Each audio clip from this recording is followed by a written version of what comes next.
Hey everyone, welcome to the BookTube Prize channel. My name is Robert, and this is the Call for Judges video for the 2026 BookTube Prize. 2026 will be our 8th year doing this event, and we'd love to have you join us as a judge. So what exactly is the BookTube Prize?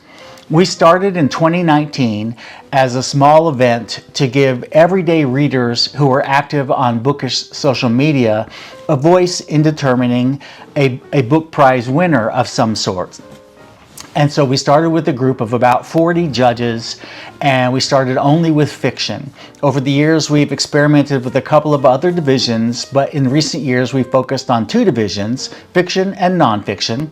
And last year we had, I think, 256 judges from 40 countries, if I remember correctly. So it's become a global event in terms of the judging pool, which I think is wonderful.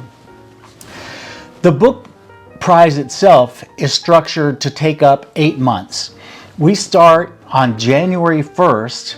I send all of our judges a prospective list of 100 or so, 75 to 100 nominated titles in each division. And then they're given a couple of weeks to research them, because obviously the judges haven't read all the books yet, to research them and decide which ones they think should be involved in our competition that year. And so they vote on their favorites, and 48 books from each division actually start the competition on February 1st. We do 4 rounds of competition. Each round lasts for 2 months. So February and March is round 1, April and May round 2, June and July round 3, and then the finals are August and September. And we announce the winners early in October. The way it's set up is the books are split up into groups of 6 books each round. And so if you're assigned to a specific group, you would read those 6 books and you would rank them in order 1 through 6. You don't have to assign any grades, you don't have to assign any points, you don't have to make any specific comments. You just put them in the order that you enjoyed them. What's your favorite book? That's number 1. What was your least favorite book? That's number 6. And then I compile all the rankings from all the judges in each group, and then after each round is over, the 3 best books in each group advance to the next round. The 3 lowest books in that group get eliminated. So each round we cut the field in half. And so by the end of 3 rounds, we're down to 6 books in each division. What is required of you to be a judge? Well, we're doing things slightly different this year to give judges more control over their judging experience, which I think is a good thing. You can sign up now to be a judge, and then each round, 2 weeks before the round starts, I send an RSVP email to all the judges, and if you wish to judge that round, you just respond by sending in the RSVP and telling me which division you would like to judge that round. You don't have to judge a certain number of rounds. You can judge 1 round and be done for the year. You can judge all 4 rounds. It's completely up to your schedule, and you don't have to decide ahead of time. You can decide as each round comes up. That gives you more chances to judge, and it gives you more flexibility in what you judge, because you determine whether you want to judge fiction that round or nonfiction that round. Then the only thing that's required of you after that is to make sure that you read the 6 books within the 2-month time frame and submit your rankings online. We use an electronic software system that allows me to compile all the rankings electronically.